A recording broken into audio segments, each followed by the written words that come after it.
Guys, dito ako na-assign guys for area kasi dito yung ko work. Nandito ako ngayon sa Puerto Princesa. Ayan guys, napakaganda yung tanawin dito.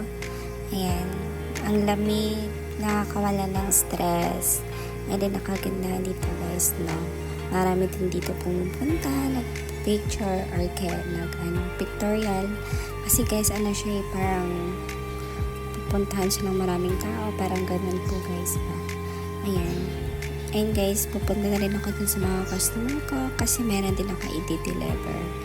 Ayan. Kaya, samahan niyo ako guys dun sa pupuntahan ko para mas meron pa tayong makitang magagandang place or tanawin.